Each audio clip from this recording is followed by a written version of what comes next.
It's back. Premier League football is back. That means Talk a Good Game is back. Welcome to the match preview of Sunderland against West Ham United. The format, however, does not change. Gonzo, what's your thoughts on our opponents, please?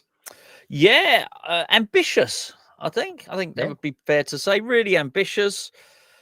In many respects, I think they're the most impressive of the three promoted teams, not in terms of necessarily their promotion campaign, but what they've done since they've been promoted. I think big things were expected of Leeds, but it's Sunderland. It's Sunderland that appear to have shown, ambition on every level, not just to stay in the Premier League, but to thrive, to create good foundations by bringing in a well-regarded director of football, and by spending money, and I think in an intelligent way as well. They brought in Emre Can, didn't they?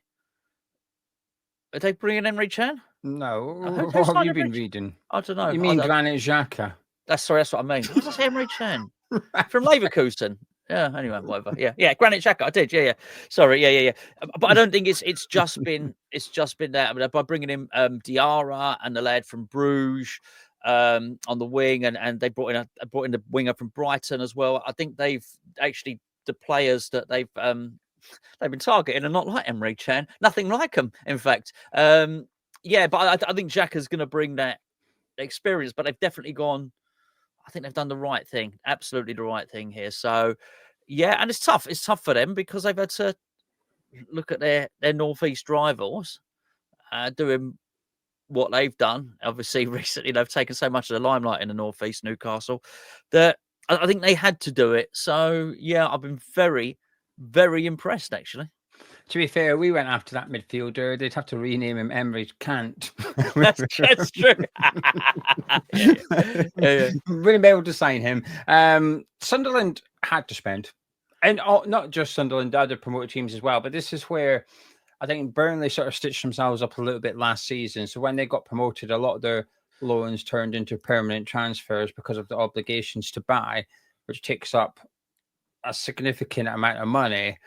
And it's all very well bringing players in, and it's almost like the promise to the parent club, oh, yeah, we'll buy them if we come up, and that's what it is.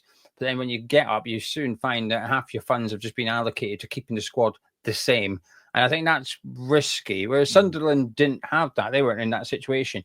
But you were to look at Burnley, Leeds, or Sunderland from last season and break it down individually and say, well, which players are good enough for the Premier League?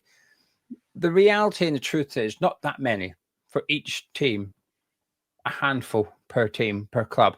So you're going to have to come up. You're going to have to spend money. You're going to have to get in a lot of different players as well, because ultimately the ones that were good enough to get you out of the Championship aren't really good enough to keep you in the Premier League. That's the harsh reality of it. But it works like that in every other league. If you come up from League One to a Championship, those teams go, right, we're going to have to get in new players. This team was good enough for that, but they're not good enough to stay up. So Sunderland had to spend big. But spending big's easy to some extent, but spending correctly is difficult. And on the face of it, I like all their transfer business, bar one, really. And the one I don't really like is Artur Masuaku. I don't get it. I don't get why they've got Masuaku. It just doesn't really feel like something they needed to do. I appreciate he's just going to be a bit of a backup left back to them, but they've already got Kirk in there as well to be back up to Reinildo. They didn't need Masuaku. So that's the one sign that, funny enough, I look at it. I'm not really sure he's good enough for the Premier League anymore. But nevertheless, I too have been impressed. And I think their style of play in the Championship out of the three promoted clubs is possibly the one that I think might be best suited to the Premier League as well. But they've certainly come up and invested in the right areas. I think they're still short at centre-back. And I think they're still short at centre forward. I know they've got that gay guy in from Chelsea, how you pronounce his name, but him, Mayenda, Isidore, good options, but I'm not sure either of them are screaming out as a number 9 in the Premier League yet. The Chelsea loanee might be. I haven't seen him enough yet. So there's a lot of potential in that Sunderland team, and they've added a lot of experience to it. I like it. I like the blend of it. But, Gonzo, ultimately, the big question is, will they stay up? I don't know. I need to see him play first, and that's not me dodging it. It's, you know, ask me in the second one. Ask me after this game if you want. And yeah, it's just so hard to say that they can do anything, everything, and nothing. Promoted teams.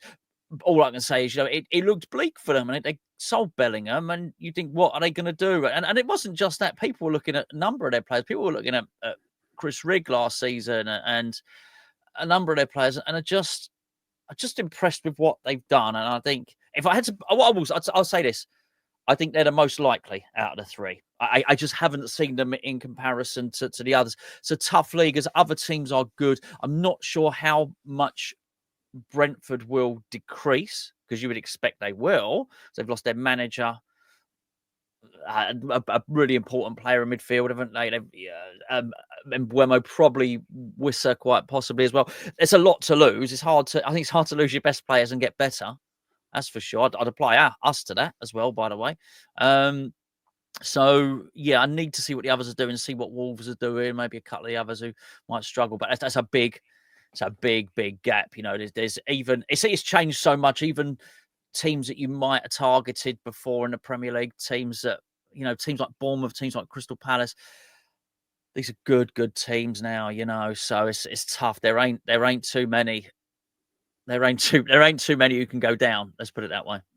I'm going to say yes. And when I say yes, I mean just. I think it's one of them that if any of the three do stay up, it's going to go late on into the season, and they're probably looking at 16th or 17th in the table, and that's it. I don't think any of them are going to be doing a Leeds from a couple of years ago when Bielsa took them up and they finished, you know, the top half of the table, or Sheffield United under Wilder. I don't think any of that's happening. I think it'll be a stay up just. But the African Cup of Nations is going to be the real testing period for Sunderland. They're going to lose quite a few players during that period. But I think the fixtures early on are quite favourable to Sunderland. I think they've got a nice little run there, and I always think that's quite important. I seen a statistic the other day that if you've got 11 points after 10 games, like the odds are hugely in your favour that you're going to go on and stay up. It's when but if you don't have 11, that's when the odds, I think the difference between 9 and 10 isn't that much, but the difference between 10 points, 11 points after 10 games, I think it's quite significant. Okay. The success rate of avoiding relegation or going back down. So we'll have to wait and see. It's going to be a tough ask for them. They're going to have to get everything right and get a bit of luck, and then they can stay up. It's going to be a challenge, but I agree. I think out of the three teams that come up, I think they're best equipped with playing style, with the transfers they've brought in. There's a lot I like about Sunderland. I'm not going to lie. I'm going to say I'm kind of rooting for them as well. I kind of hope they do stay up. But I think, you know, when you watch the documentary and stuff, and I've sort of kept an eye on Sunderland a couple of times over the last few years. I don't know. I hope they manage it. I would like to see Sunderland stay up. It would be a success story. Any players you admire from the Black Cats, Gonzo? Very much so. Very, very much so. This Talby, the right winger from Bruges. Tabley, yeah. That's outstanding. He's going to be a real problem for us. A real problem. I can't suggest. I saw Rigg play a little bit last season, but he didn't look quite ready. He looked quite slight. I don't know if he's going to feature or not. I don't think he'll start. No. I'd be surprised. No. Emre Can, obviously, is an outstanding veteran. He's probably about 50 now. I don't know why I said his name. You never see him together, do you, Xhaka and Can? I think they're the same person. No, I don't. But I don't want to throw insults around. I don't want to pretend I know players that I don't. He's really the only one that I could really say with any certainty. Yeah, but I mean, because we were linked with a lot of their players. I don't mean Sunderland. We were actually, funny enough, we were linked with a lot of their players. But I mean Bruges, because they got Ekwa there, haven't they? Funny enough, Sunderland still. But he was the one that really got, funny enough, none of the ones that we were linked with, he was the one that caught the eye for me at Bruges, really. So, yeah, he's going to be not looking forward to that down there. You know, against a Diouf and a Gerd. I'm not looking forward to that.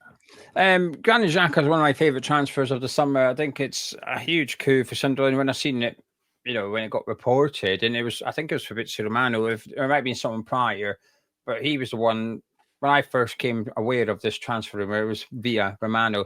So it already feels quite like, wow, okay, this is like real. Xhaka to Sunderland. I thought, wow, this would be amazing if they could get him in, and then Ten Hag came out and said, "Oh, he's not going anywhere." A week later, he was up in the northeast doing his medical. I think it's a fantastic signing. I think it's exactly what they need. He's going to need legs around him, but I think he's got legs around him with Diarra, Sadiq. Be interesting to see how they utilize Leafy this season, because sort of his best position is sort of in that number 10 role, but I'm not convinced Sunderland will necessarily play with the number 10. And last season, we've seen him on the left quite often due to injury and form. I think he's maybe just going to have to try and play out left and therefore be competing with Adringa for a starting position. So it might be quite tricky for him to get in and stay in that Sunderland team, because I think it will need to be a midfield three, because Xhaka, I think he's calmed down a lot when he went to Leverkusen. Obviously, he was a bit of a hothead at Arsenal and a bit of a card magnet. And I think when he was at Leverkusen, I think he finished like 16th or 17th in the Ballon d'Or.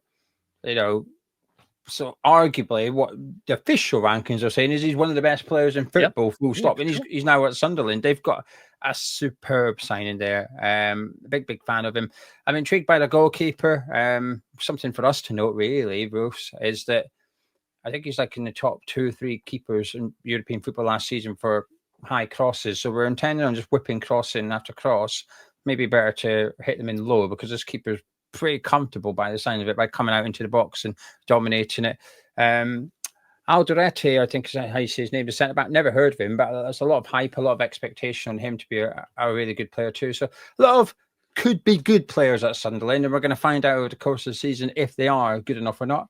I'm looking forward to it. Anyway, Gonzo, shall we move on to our team? Yes, indeed. Well, before we do that, I just want to point in direction of our partners at Boyle Sports. We've got an offer for you. We've got an exciting offer for you for this season. We've got a season-long bet, which I put together. Boyle Sports didn't put this together and say, can you guys promote this? I put it together. I went to Boyle Sports and said, here's the bet. What price we're giving us? And they said, well, it's 10-1. So don't worry, we'll boost it. 14-1. We've got 4 things that we need to happen. We need Jared Bowen to score 10 or more goals in the Premier League this season. Gonna happen, Gonzo? Got to. Oh yeah, for sure. I think it all happens. Yeah. Jeff gonna get 4 assists. Yes, indeed. The Man U one is the only one. Yeah. We need to concede 60 or less goals in the Premier League this season. While you might think, we're going to concede goals, let me just give you the numbers behind it. Under Graham Potter so far, if you took the goals conceded per game and multiplied it by 38, the answer would be 50. So we've actually got a 10-goal buffer. So all he has to do is replicate last season, and we're cruising in on that element of the bet. And the last bit, which Gonzo's a bit unsure of, and for context, I did this bet before they signed Mbomo. Yeah. And Sesko. We need to take a minimum of 2 points off Man U this season. But if you fancy it, it's 14-1. So it's last chance to get your hands on this bet as well, with the season starting on Saturday at the Stadium of Light. So how do you do it? Well, the link's in the description below. Please do use that link.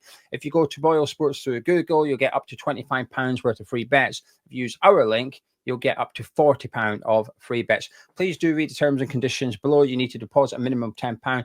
Bet a minimum of £10, and once your first qualifying bet comes to a conclusion, that's when you will get your free bets. Obviously, it's a gambling website as well, so please do gamble responsibly. 18 years of over only as well. Right, Gonzo, West Ham time. Do you want a bit of team news? Yes, please. No Somerville. No. That's about it. Somerville's expected back after international break, so training's going well by the sounds of it. But in terms of this preview, you can't have Somerville, but I'm going to let you have Callum Wilson if you want. Thank you. Don't say I'm not spoiling you. Generous. Thank you. Right then, this is the 11 we would like to see, not the 11 we think Graham Potter will play. Just want to clarify that as always. Now, what I will say, Gonzo, well, actually, we can discuss this. What if, getting pre-season to some extent, are you comfortable, well, actually including pre-season, are you comfortable with the formation, or do you have a concern over this 3-5-2? No, I don't like it, but I will pick, whilst it's our team, I am going to, I don't want to be ridiculous and pick a 4-4-2, for instance. Not that I play that, because there's just no chance we're going to do that. So I'll pick my players within Potter's formation, if you don't mind. Yeah, I'm going to do the same, because I would prefer a 4-3-3 or a 4-2-3-1. Yeah. But I feel like whilst it's what we want, there's got to be an element of realism about it. And I don't think that's a realistic conversation. Goalkeeper, what you got then? He's got a big call to make here, actually, with Ariel and Hermansen. Obviously, he's just forked out 15.5 million or whatever. But he's not played a game for us. So no, but I was going to play when you pay big money for a goalkeeper. It still is our record ever amount we pay for a goalkeeper. To be fair, I'd play him. I think it's an integral part of the team. I think what will we be waiting for? If this is one of the main reasons to get him is because Areola does not suit the style of football Potter wants to implement. That's not going to happen because that's not going to change. He saved a couple of penalties in the Boyle Sports Cup, so get him there. If we're going to be passing it around at the back, get the geezer in between the sticks that can kick the ball. So yeah, I'd start with Hermansen. Yeah, I'm going Hermansen too. He's had a week in training. I'd imagine they will have been getting him ready to play with the centre backs ahead of this game on Saturday too. And I think the goalkeeper must be one of the easiest ones to sort of put someone in, because how he was playing at Leicester City is going to be how he plays at West Ham. Not far off it. It's not like you're bringing in a fullback and actually, oh, by the way, at this club, what we do is you step up and become a number 6 when we're in transition. So we need to teach you how to do that. There's only so much roles a goalkeeper has, and I think he will already know them. He's just getting used to communicating with his defence and understanding his defence. A week in training is quite a long time. I'd get him in from the start for this one as well. Moving into the back three then, some big calls for Potter to make across the board here. I think some positions pick themselves up. It feels like they will pick themselves for Potter, but it doesn't mean that's necessarily what you want to see. No, indeed. I mean, look, we discussed it in individual videos and on Patreon as well. I'd actually play Wan-Bissaka at right centre back for this one. I'd play Mavropanos at centre back, and I'd play a Gerd at left centre back actually for this one, which I know is I'm not trying to be fruity on purpose. I'm not convinced with Todibo, and I'm not convinced with Kilman. So yeah, I'm not convinced with Mavropanos, to be fair. But yeah, I mean, I'm more certain of Wan-Bissaka than I am of Mavropanos, but I'll probably just edge it. Yeah, and that would be my back three for this. I completely get why you've done that. I completely get it. I was inclined to do the same. The only reason I haven't is because I want to see Wan-Bissaka at wing back for this one. I think Sunderland are going to sit back a little bit. So arguably that would suggest we'll go with what Gonzo's saying, which is have Wan-Bissaka, so you've got that additional attacker to some extent on the pitch. And I'm for a full back in a back three. And funnily enough, it's something I've been saying all summer, and it's got to. I'm like, I'm not so sure about this one. And I think it's just because the way that we've been attacking, I think Wan-Bissaka has been quite key to some of those attacks. So that's why I'd like to keep him at wing back. So for me, it's Todibo, Mavropanos, and a Gerd. I still think Mavropanos has been the best centre back under Potter. Yes. I don't know why he hasn't had more of a look in pre-season. I've been quite disappointed by that. And I suppose in a way where you could argue Potter can't win because he's picked a Gerd, Kilman, and Todibo and tried to make them play them as much as he can together to get them as a unit so they're ready for this game. But the more you see of them, the more you think, actually, yeah, this is going to work. The more convinced you become.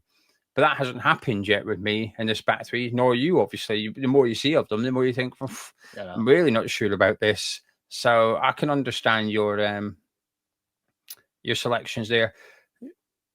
Magic Doof on the left.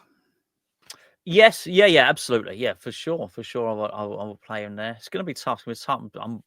I'm worried about this as anything. To be fair, I think it's been a tough afternoon for him.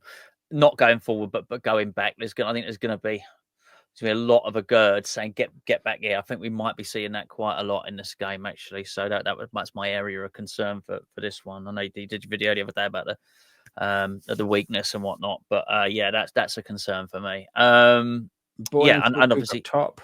Sorry? Bowen and Fulkrug up top. For Bowen and Fulkrug up top. As I say, I wouldn't play this formation. This is not what I would do. I wouldn't have Bowen as a striker, but this is the way it's going to go. So we're picking within the system, as we've already explained. Walker Peters, obviously right back, which brings us to the problem area, which is I would have thought and hoped would have been the priority fix at the start of the window. Here we are, first game in.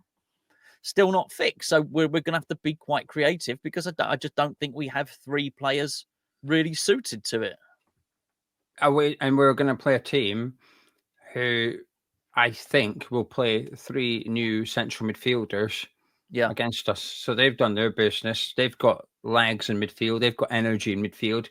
They've bought what we are lacking. You could argue that they've bought leadership with Xhaka. Xhaka's now officially the Sunderland captain. So he's gone in there. Sadiqi's gone in there. And Diarra's gone in there. Everything that we are trying to buy, Sunderland have just gone and bought it. So there's your contrast of 2 teams.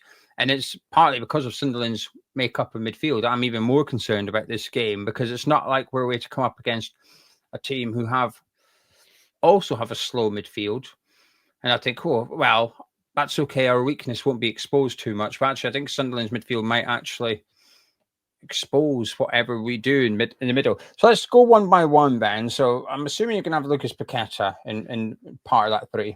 Absolutely. Lucas Paqueta going out. I mean, I cannot stress highly enough, just to preempt somebody saying, I can't believe you picked this midfielder. I don't like it. I do not like this.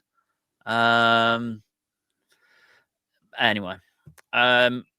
So let me tell you let me explain my thinking because I'm uncertain. Even as I speak now, I'm still, almost. I've got 2 I'm certain on, and one I'm kill time. So I want to play Potts. Yeah. I feel like I need to play Souček, and I feel I need to play Alvarez, both for different reasons. We get to this point, and the closer we get to the season, the more worried I am about us. So you have the goals that Souček will undoubtedly get this season.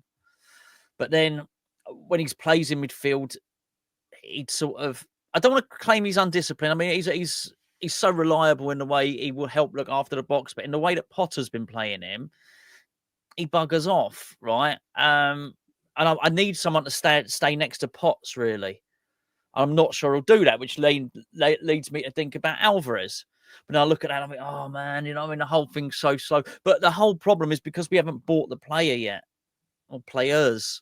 This is an issue. So yeah,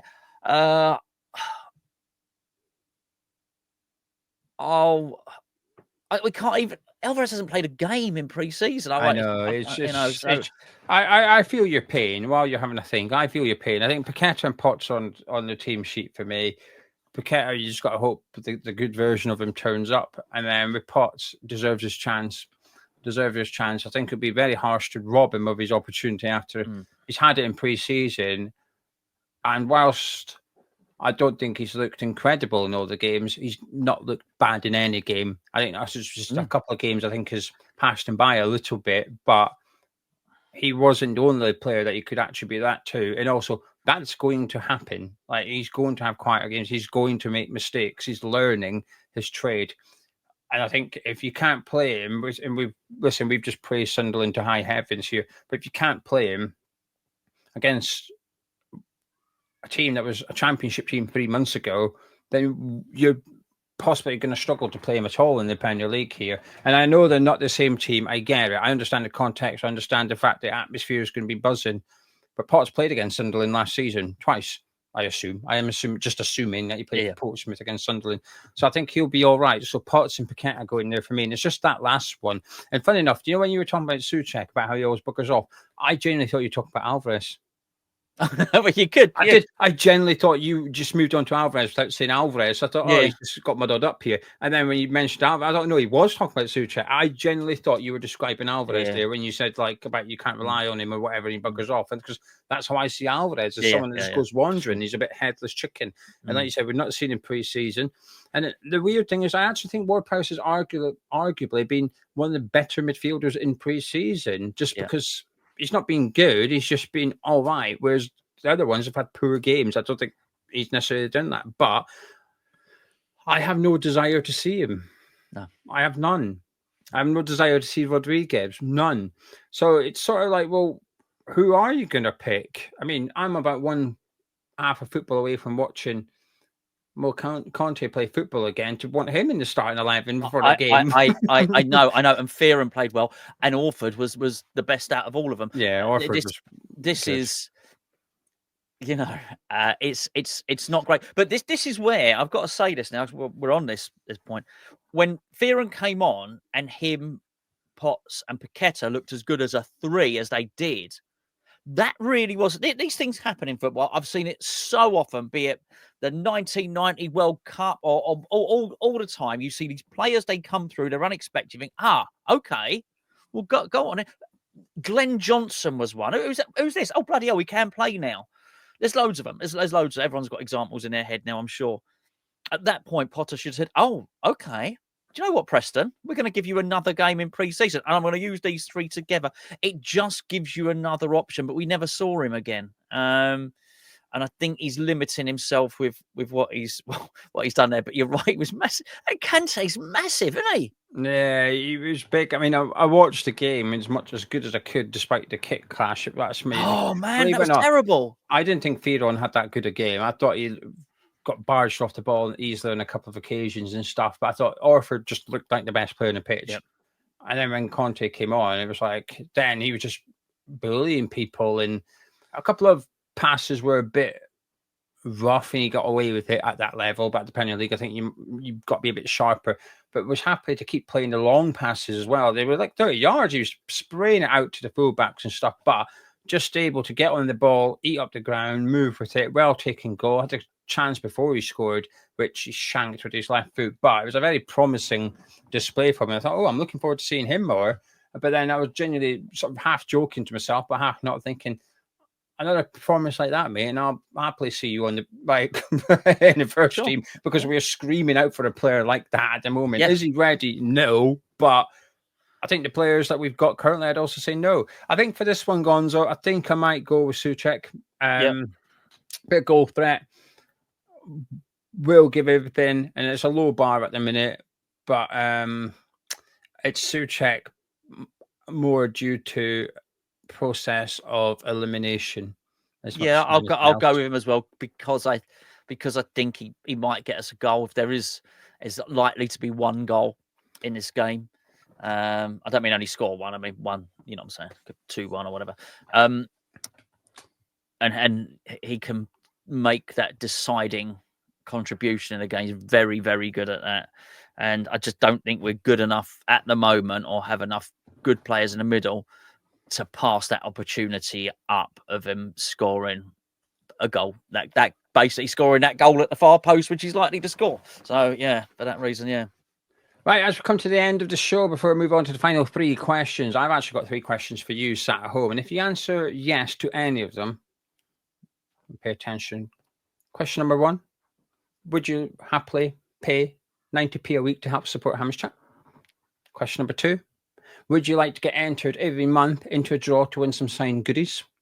Or question number 3, do you fancy yourself at a bit of prediction competition? All you have to do is guess the score and the first scorer of the match. You could be in with a chance of winning a prize. And the prize is up for grabs for this game in particular.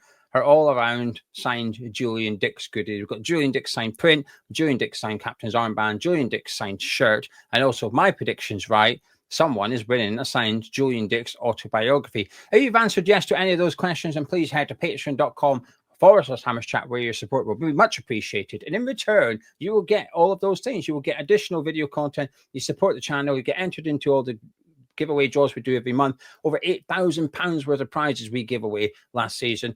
Plus, you can enter every single prediction competition. Go check out patreon.com/Hammers Chat, links in the description below. And a massive thank you to everybody who does support us over on that platform.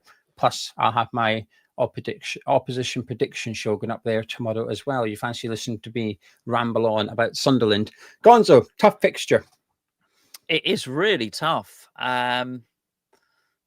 As you say, it's going to be raucous. It's going to be loud. They're going to be so pleased to be back in the Premier League. They've had a rough old time. They're a proper football club, proper fans. I mean, you'd have all eyes. If it wasn't West Ham, you'd have all eyes on this one anyway, because there's a bit of magic about it, really, isn't there? It's tough. It's tough. You don't want to play these promoted teams in the first game, particularly not at their place when everyone's got their pecker up. So, yeah, it's tough. It's a tough start, and then we've got to go and play Chelsea, who look, just keep signing players as well the game after. So, yeah, tough. But the Premier League is going to be tough this year. This could be the toughest year for some time It's going to be really tough for those promoted teams, but make no mistake about it, it'll be very, very tough for West Ham as well. Yeah, that home crowd they're already buzzing. It's Thursday. They're already buzzing ahead of Saturday. They're there already. Yeah, understandably so. And I like it. I think it's a good thing. I think it's a wonderful thing. At the end of the day, if we'd had the equivalent of a transfer window to what Sunderland have had, you would be buzzing. You would have hope. But they've actually got belief as well, not just for staying up, but for the game on Saturday. They're thinking, yeah, we're going to beat West Ham. And I don't think they necessarily see us as a threat, which I, for what it's worth, agree with. I can understand their point of view, but that there's not really a fear factor to playing us at the weekend. They're looking forward to it. Like I said, they've got some favourable fixtures to start them off with, and I think they've got their hopes up. And I think for us, we're going to go to a stadium, a big stadium with a massive fan base. It's going to be filled up early. The atmosphere is going to be really intense. I think it's going to be a difficult environment for us. And it's almost going to be like a bit of a cup final feel, I think, for Sunderland fans, that they're back in the Premier League after 8 years. And as part of that 8 years, they've been in League One. Although part of me does wonder if we're going to manage the occasion here. I do. Are you feeling confident? No, not at all. But what you say about the occasion is absolutely right. For us to win this game, I suspect we have to score first. And I suspect it would have to be early as well. But I don't think we're going to do that. I think we will try and manage the occasion. I think we'll try and quieten the crowd down by almost sitting back and strangling the game. I don't think that quiets the crowd down. I don't think they'll care. I think they'll carry on singing. And I think it's a problem. I think it's a big, big problem for us. There's no doubt about it. There's a massive area in the slam dunk in the middle of the pitch that needed surgery, and it has not been done. And I said at the start of the season, end of last season, start of the transfer window, I will chill out and I will worry less when we get once we've demonstrated that we can get signings over the line. Now, granted, we've got a couple of fullbacks over the line and we've got a goalkeeper. But we are now in a situation where we are struggling to bring in what I would consider to be the most important position, and the second most important position. We haven't even tried to sign anyone, which is striker. So we've now got to the point, and I'd say, what? Just ignoring Mr. Callum Wilson there. Sorry. They'd be pleased. The old black cat, the old Mackhams, they'd be pleased with that. Me ignoring. Did you hear Porter's comments? Porter said, "Oh yeah, we've got some good signings in with Hermanson and Juve, and Callum brings experience." He did say it. He said, yeah, and which used to be my insult for Tottenham, didn't it? Because when you used to say, I used to talk about, I said, and all the big clubs are doing well, and Tottenham are doing all right as well. Which, yeah, it was, but he didn't mean it. He didn't mean it as an insult. It was. I read that and I thought, oh my goodness, yeah, it was very much a bit part. I think these are my signings, Manson and Juve, and Walker Peters and Wilson. That's not my signings. These are good signings, good people, and them two bring experience to the team. That's right. Yeah. Anyway, so he collects the bibs and he puts the cones out. Yeah. Where was I? Yeah. So we've not addressed the striker and we've not addressed the midfield. So here we are at the start of the season. So I am nervous. I am nervous as predicted about this season. I'm already looking around. I hope to be proven wrong, but I'm already looking around for 3 teams that might be worse than West Ham. Now, before all the thing, all negative and all the rest of it, I have tried so hard to be positive, and I would continue to be so. I don't think we're far off, but I do think this problem needs to be sorted out in midfield. I think we'd probably get away without doing the striker, although I think it's a silly thing to do. We won't get away without sorting the midfield out. Not this season, not in this Premier League. So no, I am not confident at all because we haven't sorted out the problem. Yeah, and there's also 2 weeks to sort the problem. That's important. We can. If this was the 1st of September, we'd be a lot more nervous, a lot more worried, because the opportunity to fix it's gone. So it's still there. It's just until it gets done, it's hard to be confident. Someone was criticizing me for being negative the other day, and I said, "Well, where do you think we're going to finish?" And he replied, "I'm at 14th." I went,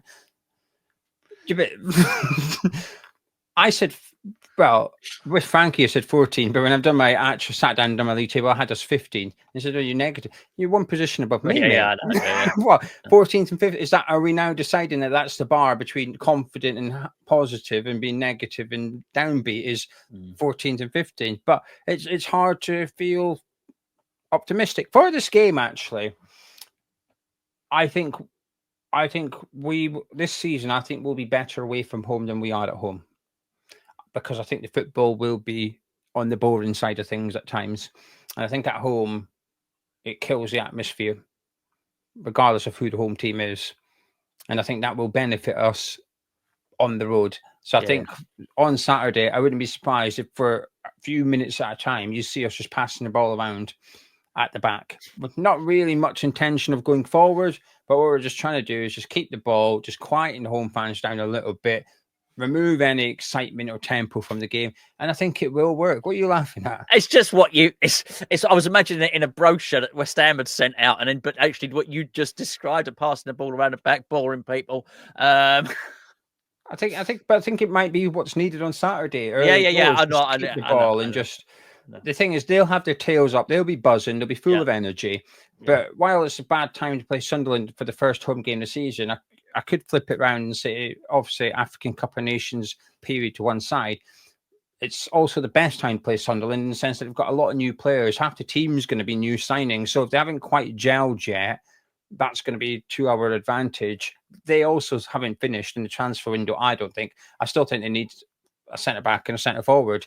So I still expect us to come away with something from this game. We have to. Anything, a defeat is a bad result for us on Saturday. Make no mistake about it. But I'm feeling quite optimistic. I'm not going to lie. I feel okay going into this game. I'm a bit worried about the season, but this game in particular, if we can get through the first 15 minutes without conceding a goal, I'd fancy our chances. It's just that early part of the game where they're going to be going at 100 miles an hour concerns me. They'll play quick attack. They'll try and play counter-attacking football, and they'll be quick at it as well. And that concerns me too. But I don't know. I think we'll be all right on Saturday, Gonzo. So with all said and done, can I get your final words and your all-important score prediction, please? Yeah. Final words would be sort of, we do have some qualities. We got Jared Bowen, who is. It's well, I would expect it's their first game in the Premier League back in a while. This will be the best player they've played against in a while. Jared Bowen will be. He's absolutely top notch. They've not had a brilliant preseason, but that doesn't matter at all. By the way, I'm certainly not fooled by ours. Also, but I do feel, I suspect Jeff's going to be a really good player for us. I've really enjoyed him. What I've seen so far, I do think. I can see the extremes happening there. I think we could quite possibly see the best of him going forward, which I think will really help us win the game. But I'd be very surprised if Sunderland, and particularly the fella I alluded to, whose name I keep forgetting, doesn't test us.